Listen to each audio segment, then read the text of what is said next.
আসসালামু আলাইকুম। আমি তাহমিনা আলিশা। আজকে আবারও ক্যামেরার সামনে চলে আসলাম। আমার গ্রামের বাড়ি হচ্ছে খুলনা ফকিরহাটে। আর আমি হচ্ছে যে বর্তমানে অনার্সে পড়াশোনা করতেছি। তো ক্যামেরার সামনে আসা মূলত হচ্ছে একটা ভালো মনের মানুষ খোঁজার জন্য। আসসালামু আলাইকুম আপু। জি ভাইয়া, ওয়ালাইকুম আসসালাম। আগেও তো আমরা আরো দুইটা ভিডিও করেছিলাম, জি। দুই একজনের সাথে কথা বলেছিলাম, তো হুম। সেখানে কেন হয়নি আপু?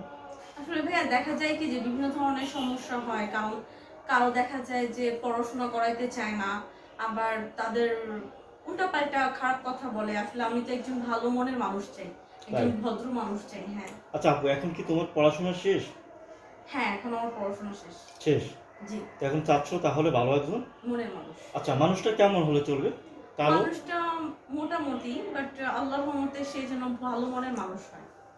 ভালো বলতে কিরকম ভালো বলে মানুষ? মানে সে একটু নামাজি হবে, তারপর হচ্ছে যেহেতু গরিব ফ্যামিলির মেয়ে, সে আমার বাবা মাকে হচ্ছে নিজের বাবা মার মতো করে মানে জানবে, সেভাবে টেক কেয়ার কেন, করবে। তোমার তো সৎ মা। হ্যাঁ, আমার তো সৎ মা ঠিক আছে। আসলে আমি যে পরিমাণ কষ্টটা পাইছি, আমার সৎ মা থেকে আল্লাহ মাফ করুক, আল্লাহ যেন এরকম কষ্ট কখনো কাউকে না দেয়। কিন্তু তাও আমি চাই যে আমার জামাই যেন আমার সৎ মাকে আপন মায়ের মতো আদর করে। তাই? জি। তার মানে তুমি মাকে অনেক বেশি ভালোবাসো, মানে সৎ আর আপন না, তোমার কথা না, হলো সে হ্যাঁ। তোমার আপন মা নাকি? জি, জি, জি। আচ্ছা আপু, তোমার তো আসলে দেখতে অনেক সুন্দর, মাশাআল্লাহ, পড়াশোনার একজন ব্যক্তি। আসলে তোমার কেমন ছেলে পছন্দ? যেভাবে বললাম যে মানুষটা হচ্ছে একটু নর্মাল, আমার ফ্যামিলিকে মেনে নিবে, আমার ফ্যামিলিকে নিজের ফ্যামিলির মতো করে আদর করবে, এরকম। এরকম না? আচ্ছা, বয়সটা কেমন চাচ্ছ?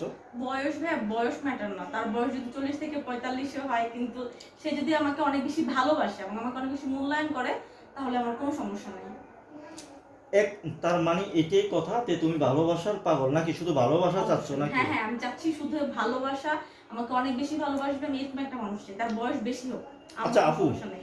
এ মাত্র আমি দেখলাম আপু তোমার লাইভের সামনে একটা কমেন্ট আসছে।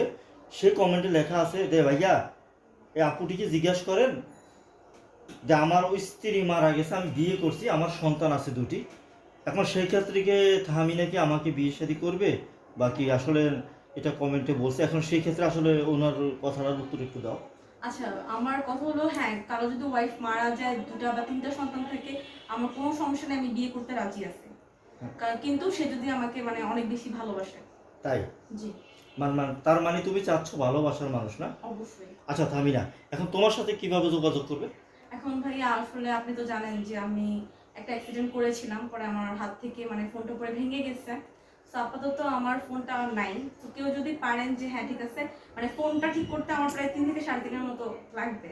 কেউ যদি ভাই ওভাবে হেল্প করতে পারে, তাহলে আমার জন্য বেটার হয়, কারণ আচ্ছা, আমার পক্ষে এই হেল্প পসিবল না। হেল্প যেহেতু আপনি চাচ্ছেন, ভালো কথা, সেটা কি হেল্পে চাচ্ছেন না ভালোবাসার মানুষ থেকে চাচ্ছেন না হেল্প? আমার ভালোবাসার মানুষ যে আমাকে দেখে ভালোবাসবে, বুঝবে যে না ঠিক আছে, আমি তার পাশে সব সময় আছি, তাকে আমি হেল্পটা করতে পারবো। দর্শক, স্ক্রিনে দেওয়া যে নাম্বারটি দেখতে পাচ্ছেন সেটি আমাদের ইউটিউব কর্তৃপক্ষের। আপনাদের যদি আলিশাকে ভালো লেগে থাকে তাহলে তার একটা স্ক্রিনশট মেরে এই নাম্বারে ইমো আছে, হোয়াটসঅ্যাপ আছে, পাঠিয়ে দিবেন। আমরাই আপনাদের সাথে যোগাযোগ করব। অযথা কোনো ভাই কল দিবেন না।